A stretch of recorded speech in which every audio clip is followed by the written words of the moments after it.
Hello, welcome. Yes, it's glorious. It's a wonderful episode of the Super Grapple Brothers podcast.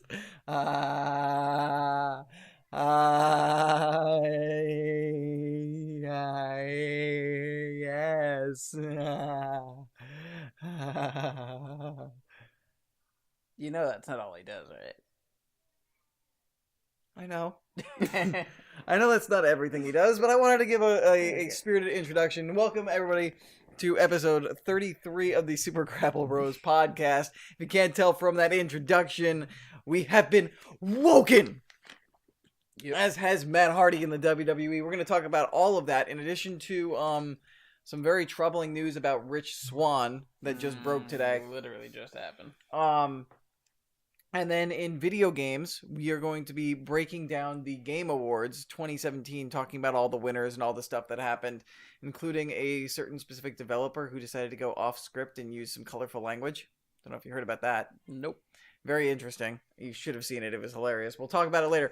Not much going on outside of the broken Matt Hardy stuff really in the world of WWE from what I can recall, but that's our lead story, so we're going to get right into it. Mm-hmm. Sure enough, as we expected last week, Matt Hardy was facing Bray Wyatt, and he lost, and he started looking frustrated, and started going, delete, in the corner turnbuckle, and then he came out with this cryptic promo asking for Senor Benjamin to get him his, his battle coat? Yes. Get me my battle coat. Because the Great War is resuming on another plane. Yes. Which is a good way to, actually really cool way to put that, because I see what you did there. Yeah. Then, of course, everybody's like, oh my god, are we finally going to get it? Is it going to be woken instead of broken? And sure enough, yes, Matt Hardy has finally brought the broken gimmick. The broken gimmick has arrived in WWE. It is now known as the WOKEN gimmick. Mm-hmm. Matt Hardy has been woken in the world of WWE, and he will be kicking this gimmick off with a rivalry with Bray Wyatt, which R.I.P. in peace, Bray Wyatt. R.I.P. in peace. Because he is definitely losing this rivalry. I don't see how you have Bray Wyatt win this unless you want to just crap all over Matt Hardy. Or you have someone cost Matt Hardy. Yeah. I don't think anybody would cost Matt Hardy. Maybe Brother Nero. Although I don't think he's ready yet. So. No, I don't think he's coming back for a while. But or you could just have like a very angry Braun Strowman. Yeah. So what happened on Raw is that Bray Wyatt started at one of his cryptic boogity promos from, the dark small locker room with the fog machine backstage. Mm-hmm. Don't forget the tiki torches. Oh yeah, tiki torches. Started speaking in, his cryptic language when all of a sudden it cut in, and then there's Matt Hardy with a big stupid grin on his face going, ha, yes, ha. And then it cuts back and forth, and sure enough, Matt Hardy keeps interjecting in the middle of Bray Wyatt stuff, just saying all his ridiculous nonsense about how he's woken and he will be taking on Bray Wyatt, and Bray Wyatt's the one who helped him to awaken and condition. Yes. And the promo ends with Bray Wyatt doing his sadistic laugh, and then Matt Hardy just doing his hilariously awesome ha ha. I love that laugh. Yeah. I love it. One of my favorite things about it though is who he said was responsible for getting him to interrupt Bray Wyatt's promo. Did you catch that? No. He thanked Vanguard 1 for interrupting the promo, which I love that they're bringing everything back, including Vanguard 1, the drone. Nice. I'm hoping that we eventually get Skarsgård back in the mix. The dilapidated boat who had saved him from Brother Nero's flames. Jesus Christ. This thing is going to be hilarious. And the best part about it is that reports are saying that Vince McMahon loves this gimmick and loves what Matt Hardy is doing with it. So apparently Matt Hardy has complete creative freedom to do as he wants with this. I doubt that this is going to happen, but you know what I would love to see? What's that? I would love to see broken Matt Hardy Intercontinental Champion. I would like to see Broken Matt Hardy as WWE or Universal Champion. Well, I don't think that's going to happen as soon as Intercontinental Champion could happen. But I would love to see him hold a title. I could see him going immediately for the Intercontinental Championship as soon as he finishes this rivalry with Bray Wyatt. Yeah. Unless they want to bring Jeff, unless Jeff is healthy and they want to bring Jeff back as Brother Nero, and they immediately go back for the tag titles. They do that, or they just bring Jeff back and they fight, and then he breaks or wakens Jeff's eyes again and turns him into Brother Nero, and then they join up. Because I did love that whole thing they did of the conquest for gold, where they were trying to win all of the tag titles they possibly could. Yes, and the WWE tag titles eluded them technically because they weren't woken when they were the tag champions in WWE. True. Yeah.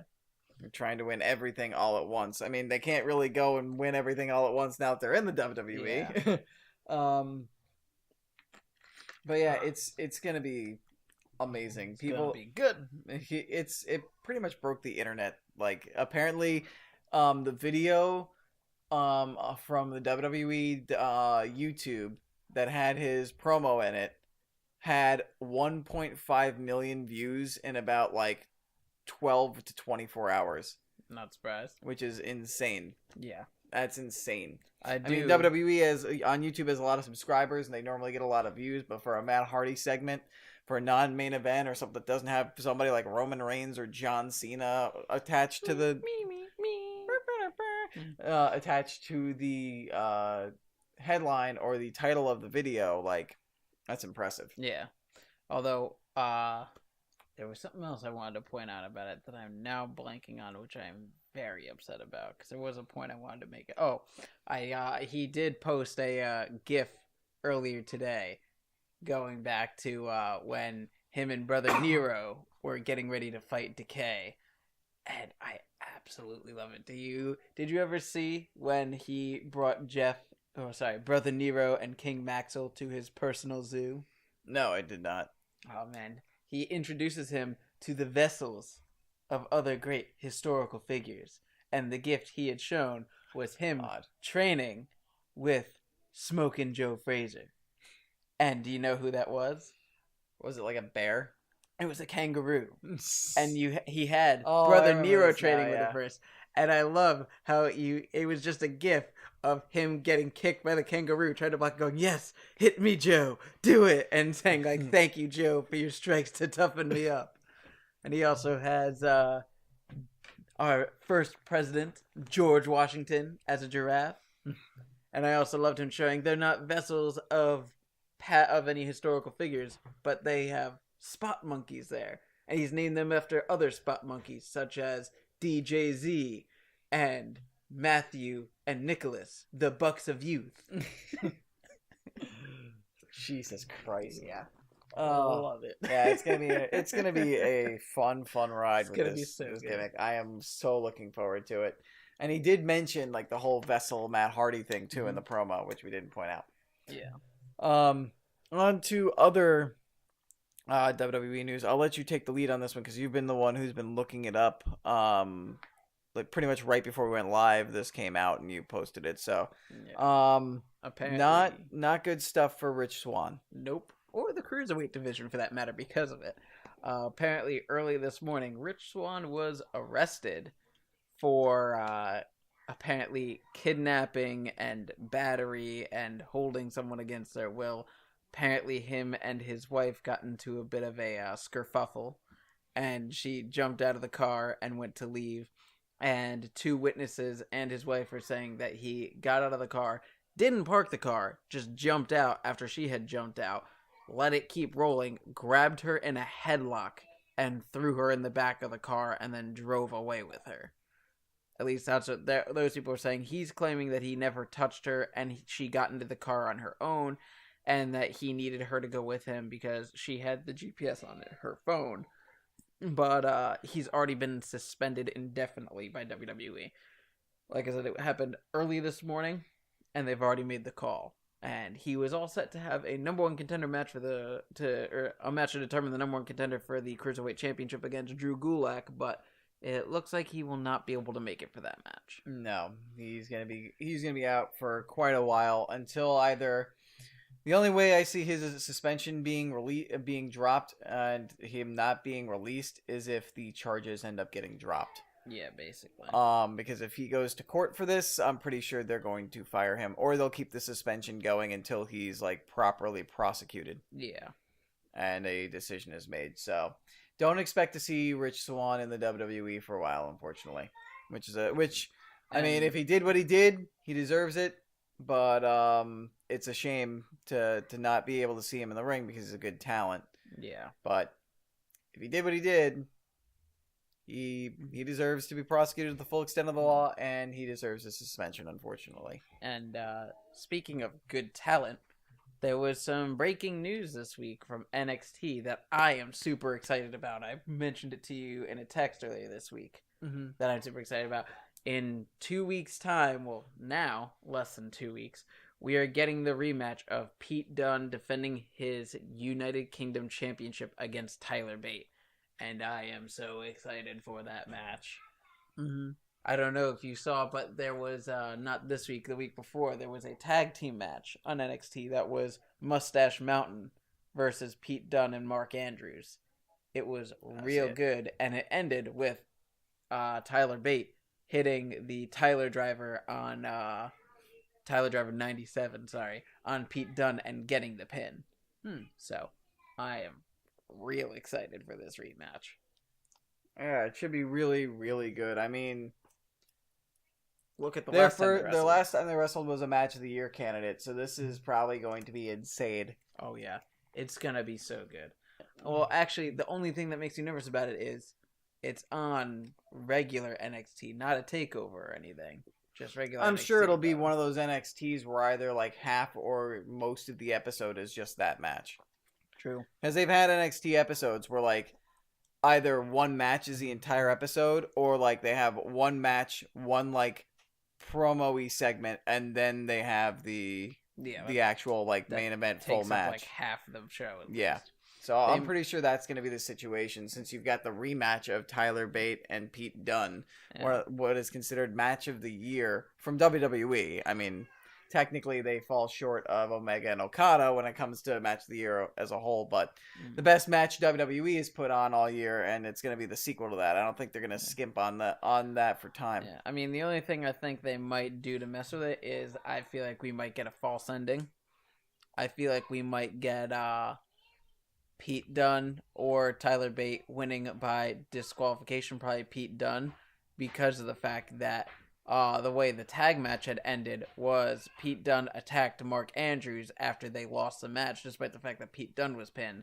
And Mark Andrews had even said the entire reason why he was teaming up with him is because they had a deal where if they won, he would get the next UK Championship title match. Yeah. And then they lost, and Pete Dunne attacked him afterwards, so I wouldn't be surprised if there was some tomfoolery of Mark Andrews gets involved, and it sets up a triple threat match at the next takeover. Either a triple threat or a one-on-one between Pete Dunne and him at the next takeover, because they have had really good matches. In order for that to happen, though, Mark Andrews would have to have a one-on-one match with Tyler Bate and beat Tyler Bate.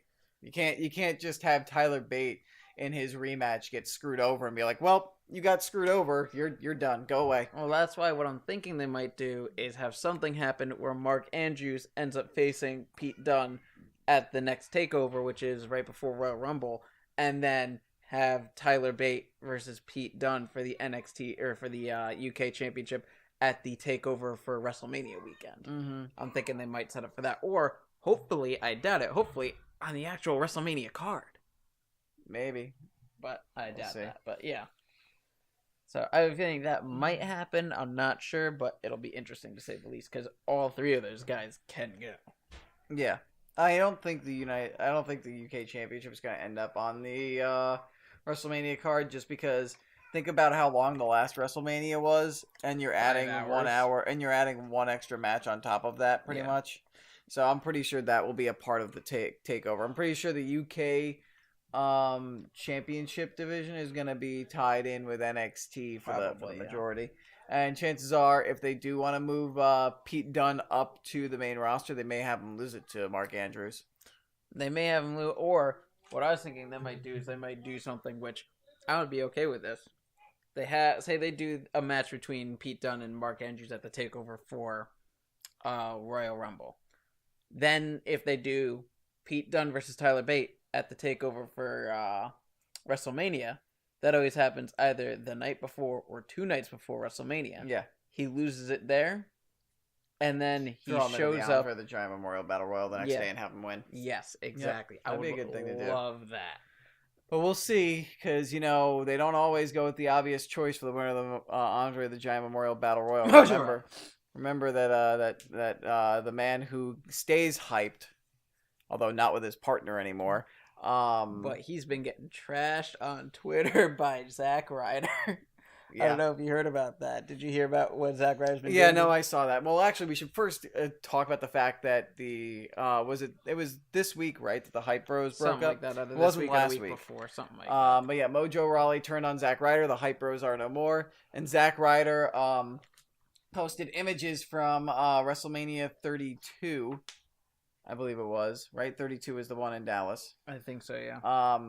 And it was of Zack Ryder with the Intercontinental Championship on the ladder, on the top, and then underneath it was Mojo Rawley celebrating winning the Andre the Giant Memorial Battle Royal with Rob Gronkowski there, and he said 2 WrestleMania moments. One, the guy had worked his entire career for it. The other had his famous friend help him. Mm-hmm.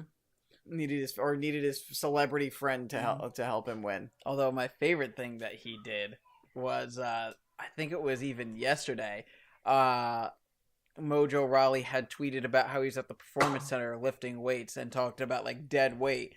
And Zack Ryder responded with, "Bro, the Performance Center has 5 rings. Why don't you get in there and actually learn to wrestle?" Jesus Christ. I was like, oh yeah, good job, Zack. Straight fire from Zack Ryder. Yeah. Zack Ryder throwing 50 Shades of Gray. I don't know if that worked. That didn't work. No. Throwing shade left and right, everywhere. Just ignore that one thing. Hello, by the way, to Laserscope, and good morning, who is in the chat. So yeah, the only other piece of news that I can think of is the India tour happened. Yep. And let's it did not work. Try again. I am not trying that joke again. Nope. I could just say he's throwing 50 Shades of Ryder. There. I made it work. It worked. I think we should just leave it like the potential of this is really mean to say so early, but we should leave it like Rich Swann's career in WWE. Just leave it dead for now. That's mean. Too soon. Anyway, tell me what happened in India. Well, you see, there were these matches that happened in a ring, and the 2 more important ones that people were talking about were these 2 people that looked like they were in like full luchador costumes, kind of like you'd see Psychosis and stuff in, but without the masks. And it was Sasha Banks and Alexa Bliss, because apparently... I was gonna say that it was Edge and Christian. No, those because they were the conquistadors. Yeah, they're the conquistadors. Get it. See what I did there? Yeah. But you do know that the conquistadors were actually they were a real tag team, and then Edge and Christian dressed up to pretend that they were them. But Alexa Bliss and Sasha Banks had to dress in like full body covering spandex because of the laws out there, and a lot of people were like, "Huh, interesting." Yeah, that's it's just a sobering reminder of just like not every place in the world has the same freedoms as the United States or other Western countries, or even Eastern countries like Japan or even China or the UK or France, Italy, Spain, all those places. Most of the world. Yeah, most of the world. There are places there where, there are still some issues. Yeah, issues and problems as far as gender equality and human rights and stuff like that go. But the other big match that had happened was the modern day Maharaja. You can tell how excited I am about him by the sound of my voice. So Jinder's in the match. Let me guess. They put the title on him. They pushed him big. all year, specifically for this tour. He won all of his matches. Well, Won all of them. Single Colossus. Got him. He Job done. He may have done that with some of the matches. I didn't follow any of the other matches, but this one, that was not the case because he faced the King of Kings, the Game, the Cerebral Assassin, the guy who signs his paychecks. Well, maybe like co-signs it with Vince, and that is Triple H. And apparently they had a pretty good match. It took a couple pedigrees to put him down. And then, like, apparently they shook hands and stuff after the match. And I don't know if it happened before the match or after the match or something like that. But apparently Jinder Mahal, Triple H, and the Singh brothers all were dancing with each other in the ring at one point. Jesus. Why? Like, good on Jinder for getting the match with Triple H. And it's not the match that I bother with. But why did Jinder lose in his home country? You spent the entire year just putting a rocket on his back, slapping the WWE Championship on him to like help promote him and push his profile, all for this singular moment. And then when you get to it, he loses the match. Okay, can I point something out to you? Sure. As far as I can remember, there have only been 2 times this entire year where a superstar has won in their hometown or even home state.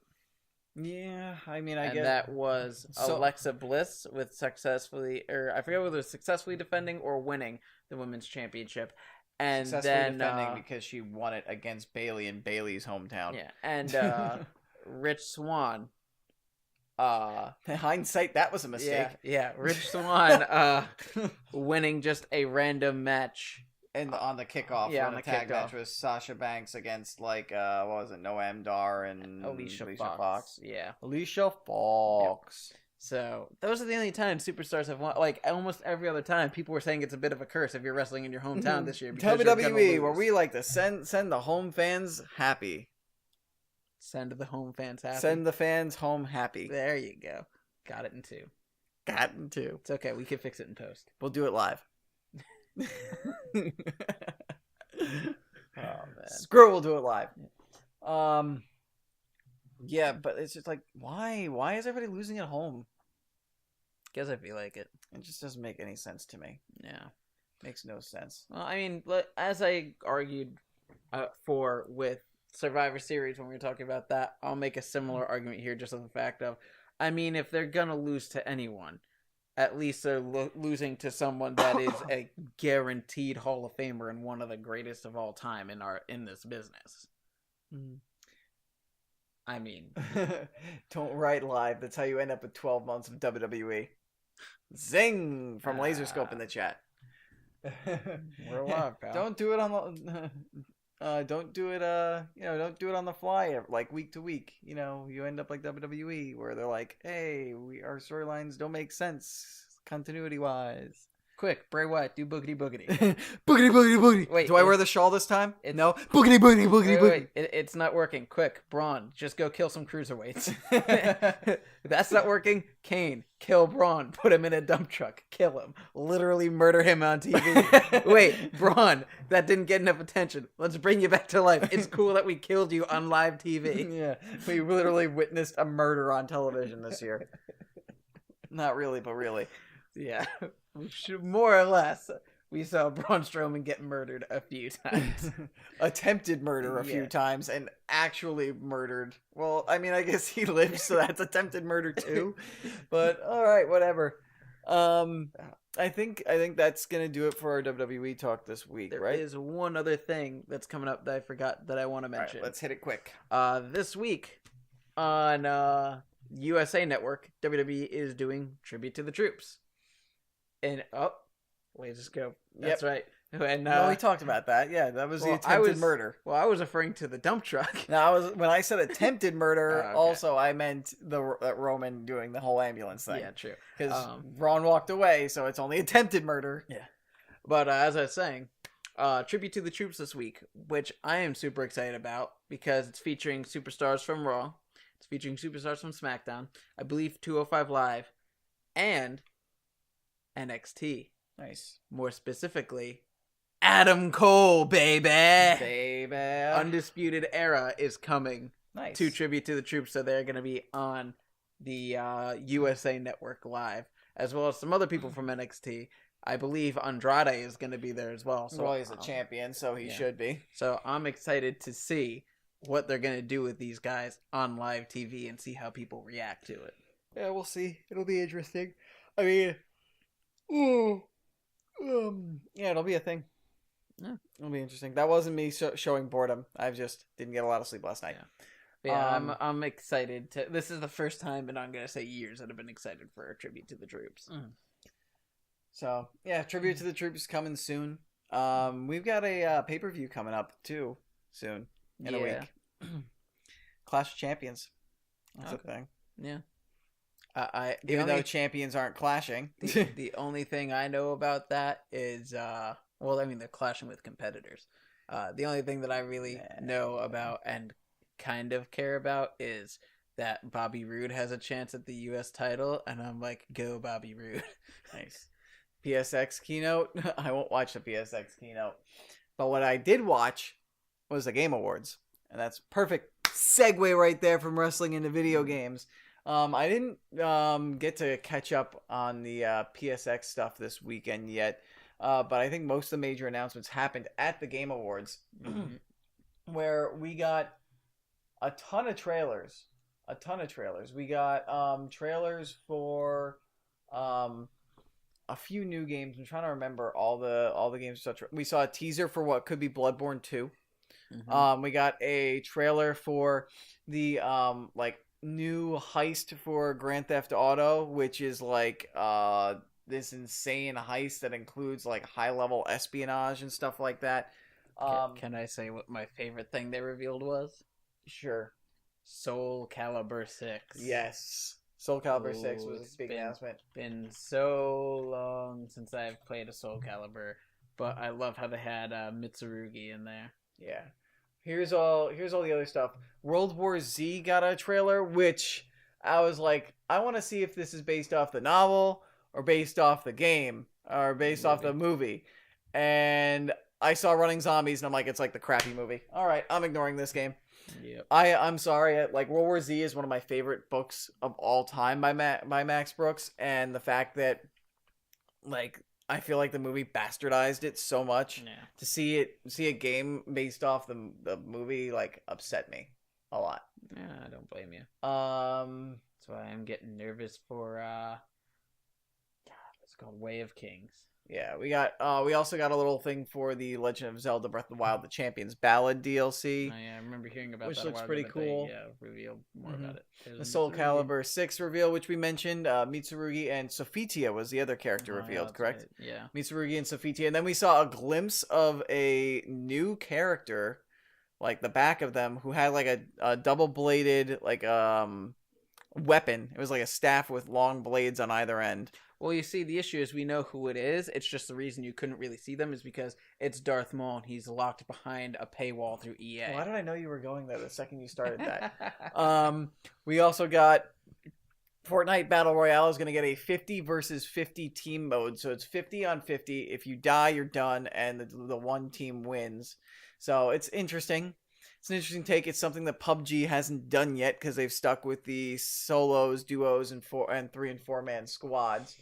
So it looks interesting. Fortnite Battle Royale hasn't like appealed to me as much as PUBG personally, because I don't like the fact that you can just build things on the fly like that. Because what I really like about the Battle Royale, and I mean I guess this is more the fun Battle Royale mode, but what I like so much about PUBG is the realism of it. Yeah.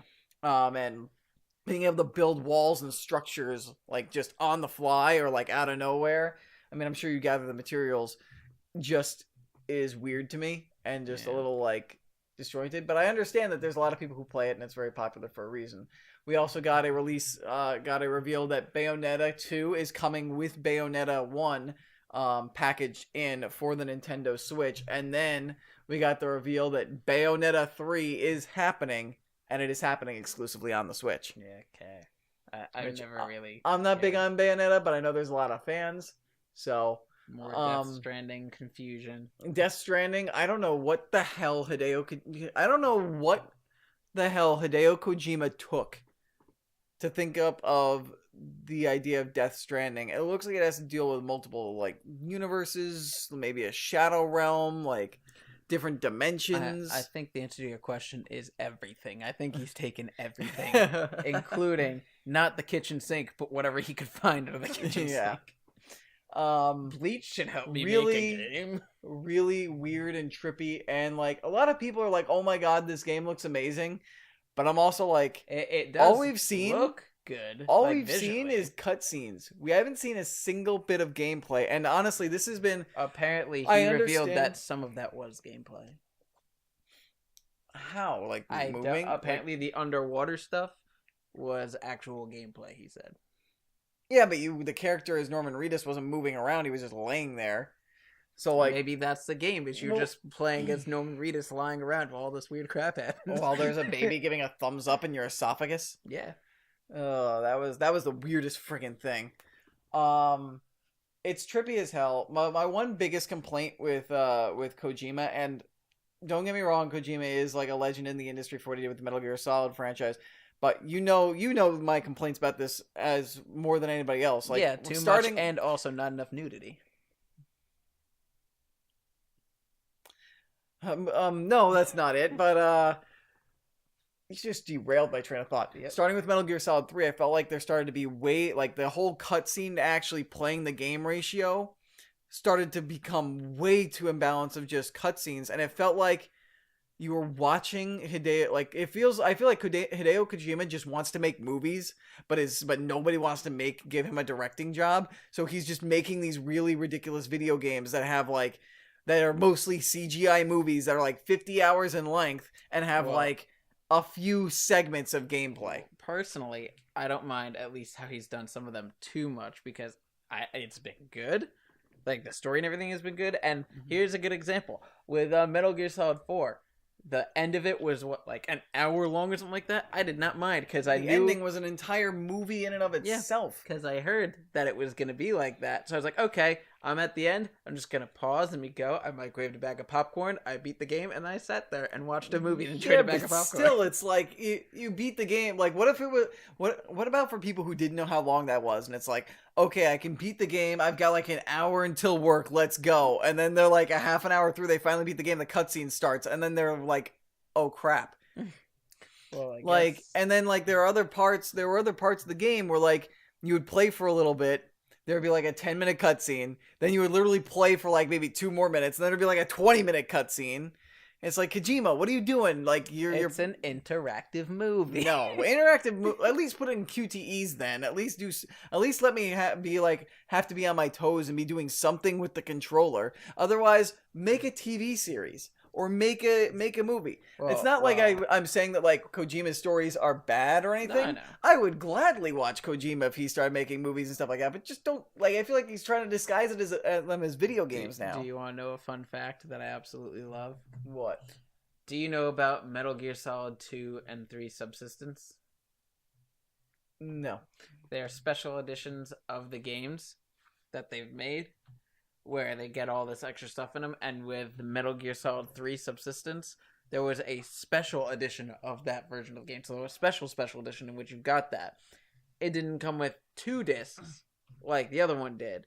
It came with 3 discs. And you know what the 3rd disc was? Just all the cutscenes put together as a movie? Yes. They had a Metal Gear Solid 3 movie of all the cutscenes together in one 2.5 hour long movie. Jesus Christ. I was so upset I wasn't able to get that version. I was only able to get the one that had Metal Gear Online or whatever. Laserscope says if you like Devil May Cry, you might like Bayonetta, and you really love Devil May Cry, so... Well, I enjoy Devil May Cry, but I just... I don't know, the artistic style of everything with Bayonetta, I'm just like, Mm-hmm. And he said that like Death Stranding could just as easily be a movie, which that's what I'm trying to say. And Game Movie Database is your friend for those game directors. Compresses huge games down to just the cutscenes. So if you want to go to Game Movie Database, basically it's just takes all these games and just makes just the cutscenes, so you get just the story pretty much. There we go. Then we got a new trailer for Sea of Thieves starring a chicken.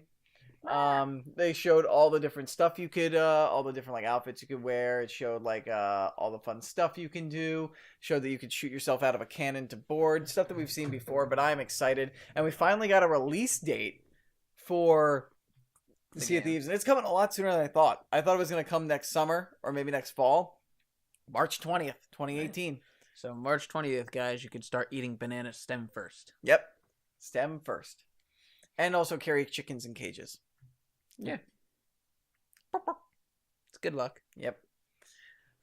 And explore sunken treasure and go sail right into a cloud shaped like a skull with things coming out of the eyes, because why in the hell would you ever do that? Fun. Treasure? Looting, pillaging, fun. You know what it is? Rum. Probably a banana factory there. True. That's probably what it is. All the stems you can eat. Yep. Hello to Honey Badger, who is Hey. in the chat. Please do not attack us, because you guys do not F around. If you play Fallout, you know that. This new game, GTFO, came out, which was interesting. I'm trying to remember what it looked like. It's from the guys who made Payday and Payday 2. I think it was like a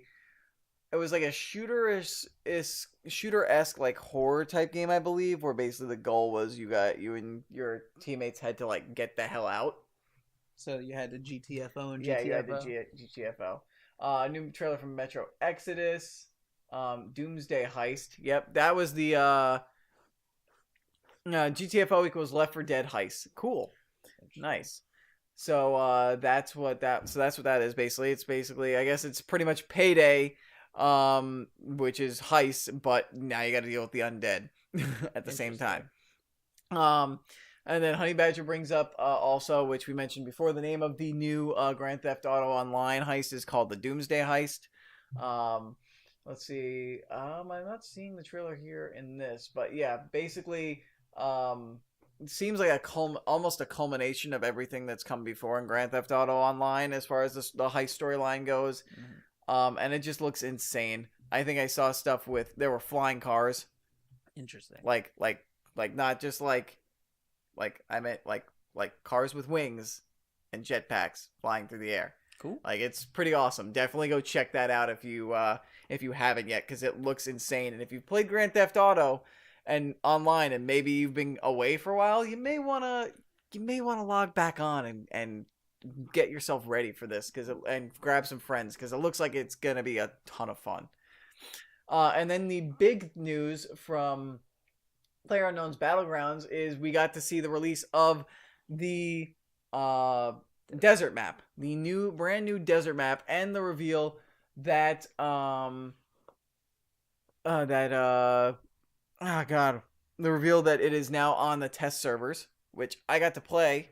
I actually got to play a solo game last night in PUBG off stream, unfortunately, on the new desert map, and it is legit. It is awesome. Yeah, and I've seen some video of it. And the test server has a whole new what's the word I'm looking for? Whole new menu screen. Funny. But there's a whole new menu screen, whole new layout, like user interface, UI, HUD, stuff like that, and it looks just sleek. It looks so much sleeker and sharper than not the first PlayerUnknown's Battlegrounds stuff wasn't fun or anything, but it feels like sleeker, sharper, more simple but effective, and it's awesome. Streamlined. Yeah, streamlined. That's what I'm looking for. And the map looks cool. I got to, like I said, I played one solo game, made it to the top like 25, got a couple of kills. Cause first person, that's the only way to play PUBG, by the way. Had a shootout with this guy, and I was trying to snipe at him. He was in a casino type area. He eventually ended up killing me because I was trying to run after the circle passed us, and he was like, screw it, the circle's gonna kill me, I'm gonna kill this dude while I'm doing it, and I lost that gunfight. Watched some of my friends play. It looks interesting, looks fun.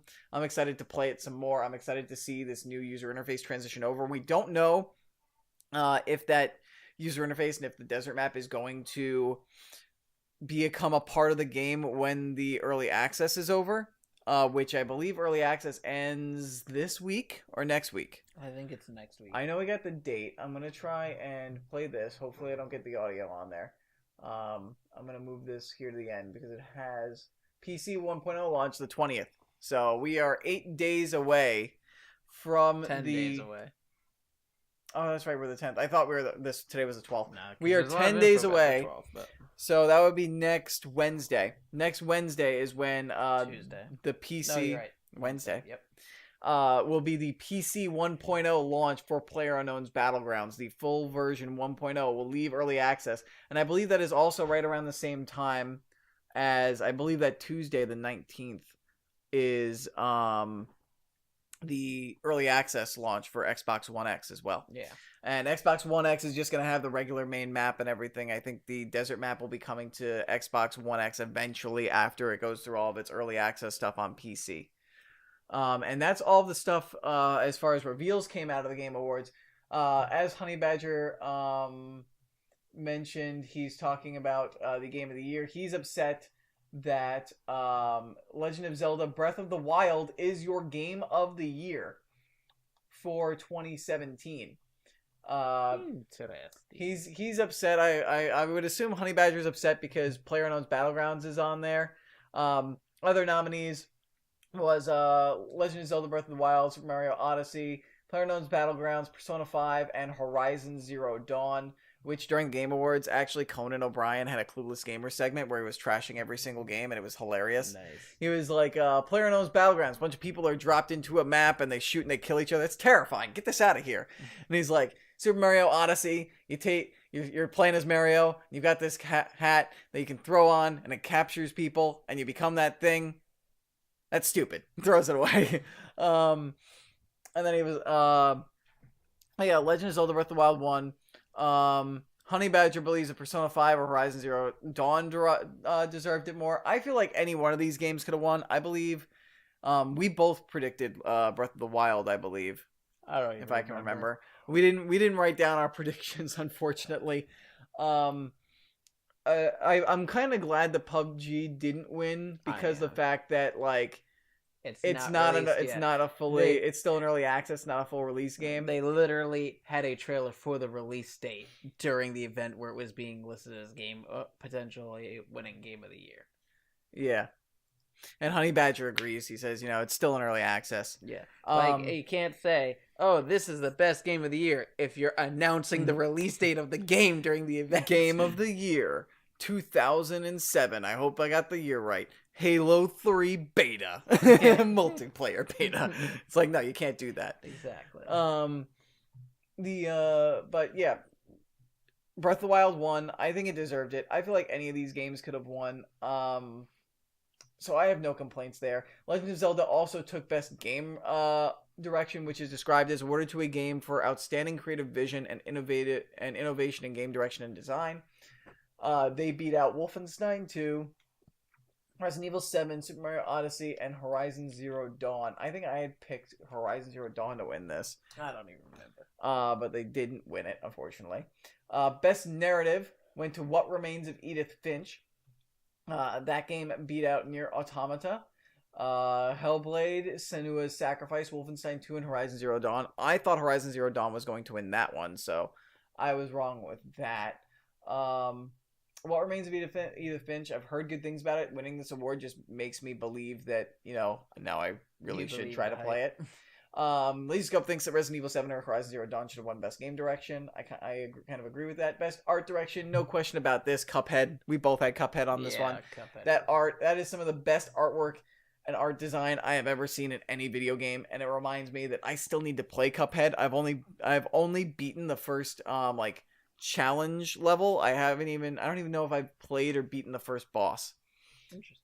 So I need to get back on that. I need to get back on Cuphead. Maybe I'll stream it tonight or tomorrow if I'm not doing PUBG or sleeping or Destiny 2. Destiny 2 lost out in art direction though. So did Legend of Zelda Breath of the Wild, Persona 5, and Horizon Zero Dawn. Best score and music went to Nier Automata, which was interesting. I haven't played Nier Automata, but I've heard it's very good. I guess music is very good. It beat out Destiny 2, this was the one thing where I thought Destiny was going to win. Yeah, if they were going to win any award. Because the music was great. I agree with you. I also thought Cuphead was probably going to win this one also because of how great their old school soundtrack was. Legend of Zelda Breath of the Wild, Super Mario Odyssey, and Persona 5 made up the rest of that.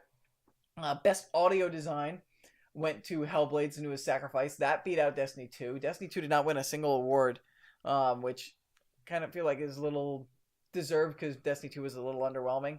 I still love the game. I still play it all the time, but I don't think it deserves the awards. That's one thing I'm finding more and more about Destiny 2 is a lot of people are like, I like Destiny 2. Here's why it's crap. But I love Destiny 2. I wouldn't say it's crap. I'm just saying it's got faults that keep it from maybe winning Game of the Year awards, but I still love the game and I still play the game. I actually just beat the first expansion storyline. I need to start the first expansion storyline. You have to fight the King Fidget Spinner. Yeah. Hey, I enjoyed it. I thought it was a good storyline. But yeah, I have to. My girlfriend has my PS4 because she's playing on PS4 right now, so I'm playing on my PC. So my PC character just beat the campaign a couple days ago with it, the main campaign. Now I got to do the storyline. Liz Scope is saying thoughts on Destiny 2 locking base achievements behind DLC violates XBLA and PSN agreements. I did not hear about that. They did something with the release where there's a lot of stuff that's locked behind having to get the expansion that was available beforehand, but they already have a plan and everything set to fix it with the other things they're looking to fix on Tuesday. Okay, so yeah, they'll be fixing it Tuesday, so a lot of refunds apparently are happening. From what I think I heard my clan talking about this recently, and they were like, this is nothing new from Destiny 1 or whatever, so like, they believe that it was just Reddit being Reddit, but I didn't really look into it too much. Anyway, best audio design was also contended by Resident Evil 7 Biohazard, which I'm surprised they didn't win that one. Legend of Zelda Breath of the Wild, Super Mario Odyssey. Best performance went to Melina Jurgens, who played Senua in Hellblade, which is surprising. Beat out Laura Bailey for Uncharted The Lost Legacy as Nadine. Claudia Black, who played Chloe Fraser on Uncharted The Lost Legacy. Brian Bloom from Wolfenstein 2, which I thought he was going to win. Or I thought Ashley Birch as Aloy was going to win. So that was a surprise right there. Let's see, what did Honey Badger do? He posted a link in there. It's a YouTube link that should be able to go through. I'll post that, Honey Badger. Don't worry, I'll put that in there because those links are supposed to go back. Oh yeah, Zachary Levi roasting EA. I saw that. That's what Big Stupid. That's actually just what Honey Badger was about to post. There you go. There's the link in there. There you go. I dropped it in there for Honey Badger.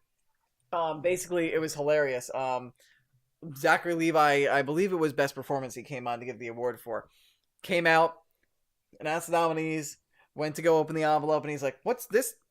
This award envelope is blocked behind a paywall. I have to pay a microtransaction for this?" And he like fiddled around with his phone, and he's like, "This is just so dumb. This is so dumb." And then he opened it up, and he was like, "Yeah, this person won." And he's like, "Microtransactions are so dumb," and then he walked away. It was hilarious, just throwing shade at EA. Yep. So, and also, yeah, Laserscope throwing at the Discord where you could drop in links. The Games for Impact Award for a thought-provoking game with a profound pro-social meaning or message. Hellblade: Senua's Sacrifice won that by Ninja Theory, which that makes me feel like Hellblade won a lot of awards. I feel like I gotta play Hellblade. And a lot of people have been praising Hellblade because it's like a AAA quality game, but it doesn't have like I don't think it has like the length of an indie game, but it's priced at less. So a lot of people were saying like maybe Hellblade, with how good it's been and the awards are showing how successful it's been, maybe that's a new direction for AAA games to go in the future. Maybe. They beat out Please Knock on My Door, Night in the Woods, Life is Strange Before the Storm, Bury Me, My Love, and What Remains of Edith Finch. And Big Stupid, yeah, you're a little late. I did try the desert match of PUBG. I played one game with it last night, and it's fun. It is fun.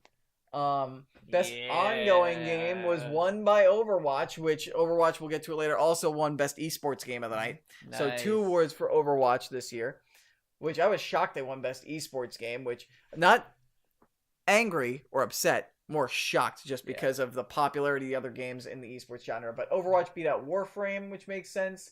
Rainbow Six Siege, which makes sense. I'm surprised it beat out GTA Online. That was probably its biggest competition. Yeah, but GTA Online is popular. And I'm surprised it also beat out PUBG. Like, I thought PUBG was a shoo-in for this, despite the early access. Maybe PUBG will probably win it next year. Probably. And Destiny 2, which we knew didn't have a shot because it just came out. Maybe next year.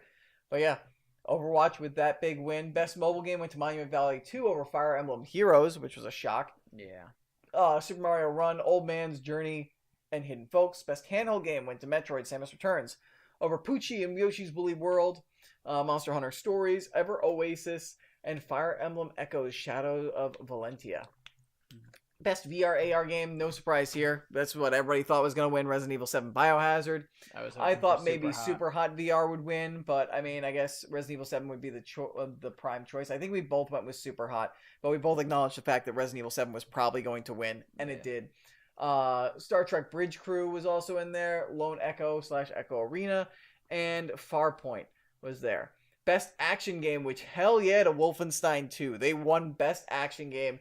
They beat out Prey, but look at who else they had to compete against in order to win this award.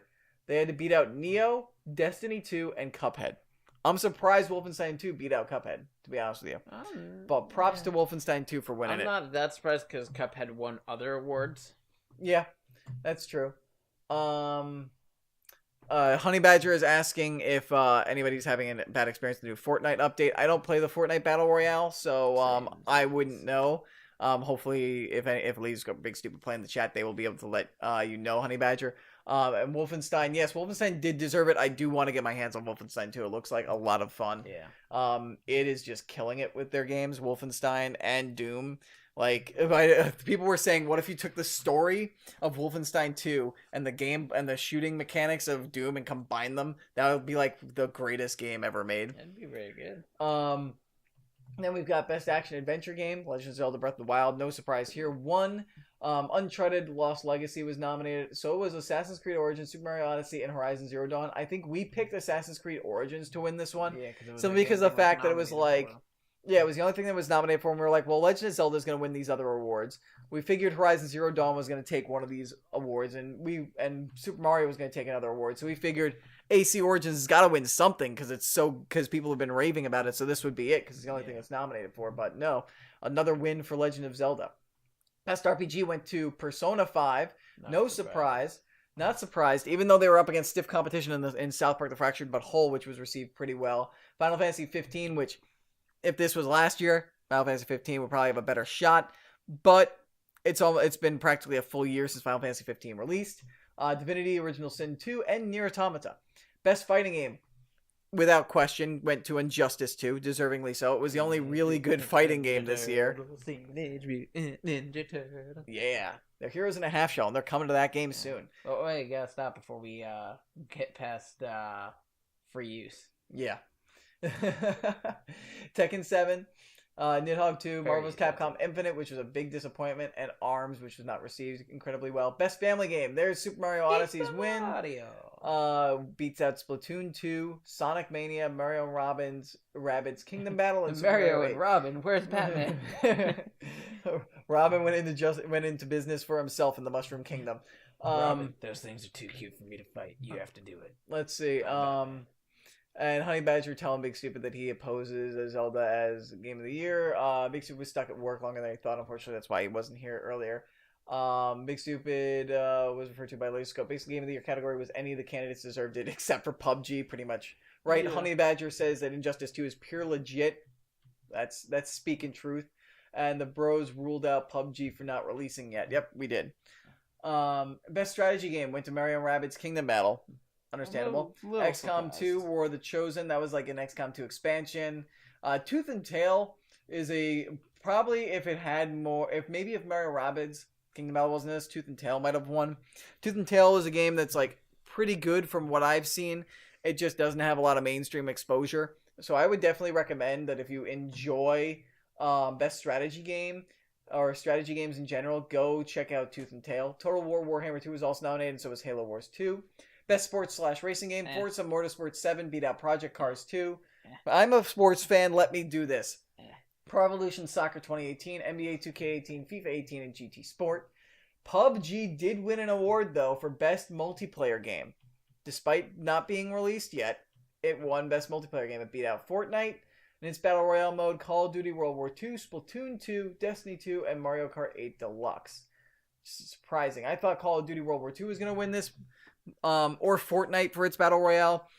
I believe we said that PlayerUnknown's Battlegrounds will probably win, even though it doesn't really deserve it because it's not fully released yet. But Yeah. PUBG did get an award at the Game Awards this year.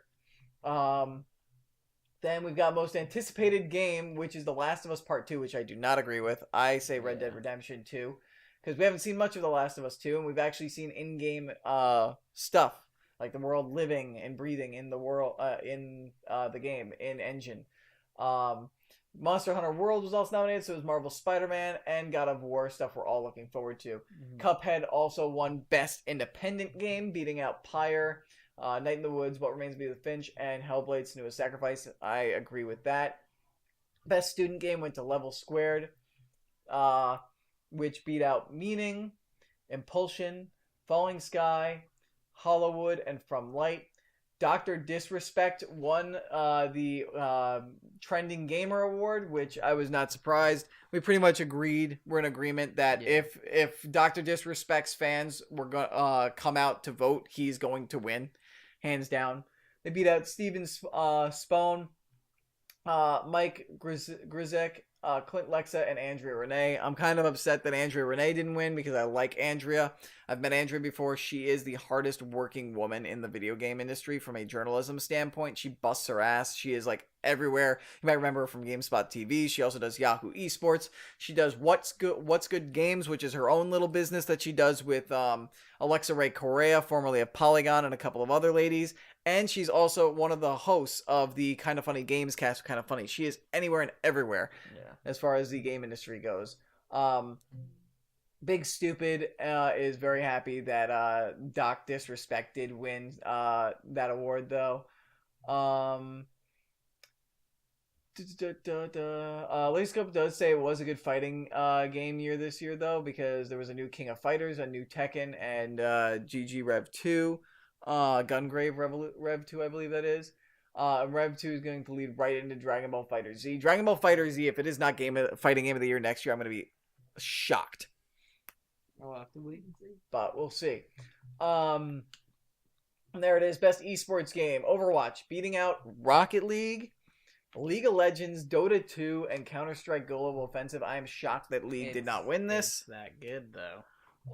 And Overwatch.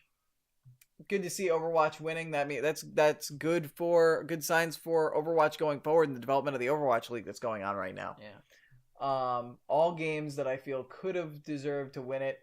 Best esports player went to Faker. No surprise there. Faker is like the big esports player in League of Legends. He beat out Kurokai, Ryujong, Nico, and Coldzera. Can I just point out quickly, Laser Scope is just noticing the Rich Swann news. Yeah, we've already tackled that. He's suspended indefinitely already after being arrested for with his wife. We started off the show with the Matt Hardy WOKEN new reveal from Raw, and then we transitioned right into the Rich Swann news. Yep. So, sucks for him, but again, if he did it, he deserves it. He did the crime, he does the time. Yeah. Best esports team, Cloud9 beat out Team Liquid. SK Telecom won, Lunatic High, and FaZe. And then best debut indie game was won by Cuphead. So that's the third award by Cuphead. They beat out Slime Rancher, Mr. Shifty, Hollow Knight, and Golf Story. Best Chinese game was JX3 HD, which beat out Monument Valley 2, Gumballs, Icy, and King of Glory. And that is the Game Awards. Mm-hmm. One final thing I wanted to touch on regarding the Game Awards was, and then we got to wrap this up because I have work in a few minutes. Luckily, I'm working from home, so I don't have to commute. Is the developer, the creator of A Way Out, which is the prison escape co-op split screen game where like one scene's going on, like maybe one player's in a cutscene or dialogue scene while the other player's moving around doing other stuff. He was out to introduce the game, and he was dropping F and S bombs like it was nobody's business. He was just casually happy, jet lag, just shooting the crap with Jeff Keighley, and just saying like you know, this is effing amazing, this is great, and he actually said F the Oscars. like said it a couple times and said, this place is great, you guys. Like, it went so far off the rails, and you can see poor Jeff Keighley being like, this is amazing, this is hilarious. Well, he wasn't like nervous, but he was like, this is hilarious, but for love of God, I've got to rein this guy in so we don't go over time. And he was saying, and he also went to the defense of EA, because EA is publishing his game, and he said EA is taking great care of him. He hasn't had any issues. EA's not really taking a lot of the revenue money. If anything, the majority of the money is going to him and his team for the game. And he said, regarding EA and and he was referencing the whole Battlefront 2 fiasco, he said, everybody F's up sometimes. So to like maybe not be so harsh on EA. But it was hilarious. If you haven't seen the speech, go see it, because it is one of the bar none highlights of the game awards. And the video that they showed for A Way Out afterwards is actually pretty good too. Go check it out, because I am excited for A Way Out.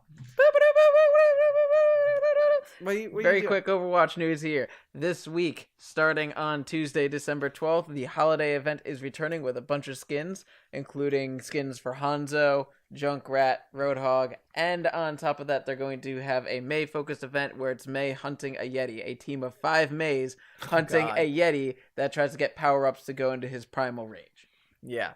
Just wanted to get that in there very quickly. I'm excited. Super excited. I got really, really into... I put a lot of money into last year's holiday event, which I don't have access to my PS4 right now.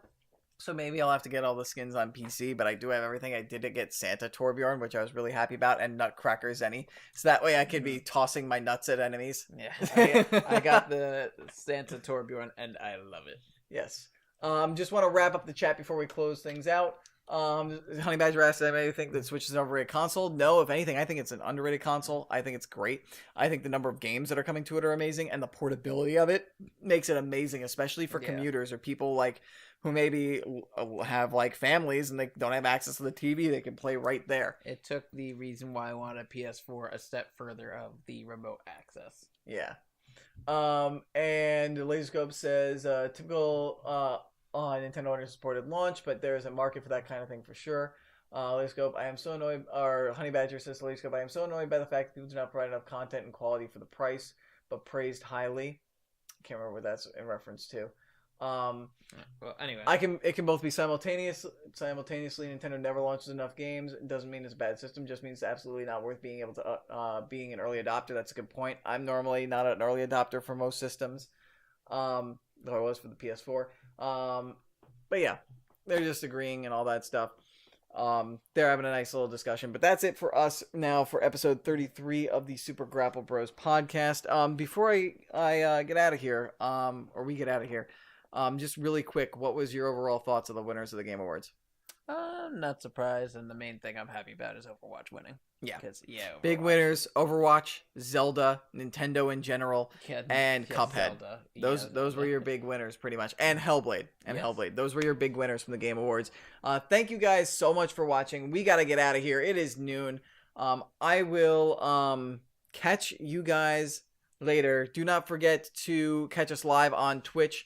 Normally every Friday and Saturday. We will be on next Saturday in the morning, then the next Friday after that, Friday the 22nd after that. So Saturday the 16th in the morning, Friday the 22nd, probably around the same time now, maybe like late morning, midday. So that'll be our next 2 streams. So hope to see you guys then. Do not forget, you can catch us on demand on Twitch as well. That is twitch.tv/L_Murpho. You can also catch us on demand on YouTube at youtube.com/LMurphoReal. You can catch us on SoundCloud, iTunes, Google Play, lots of other places where podcasts can be found. Rate, review, and subscribe. Just search for Super Grapple Bros. Do not forget to rate, review, and subscribe so we get extra visibility on those platforms. And if you have any questions, concerns, topics you want to bring up, trivia you want to ask us, either join us live for chats on Twitch or respond in comments via YouTube, or you can also send us an email at supergrapplebros@gmail.com. You can also find us on Twitter, where we try to tweet every time we go live on Twitch. I am at L_Murpho. I'm at DMurph_42. But that's it. We gotta go, guys. Thank you all so much for watching. Until we see you again, peace, deuces the deucey deuce. Laters. Bye. Shut up and sit down.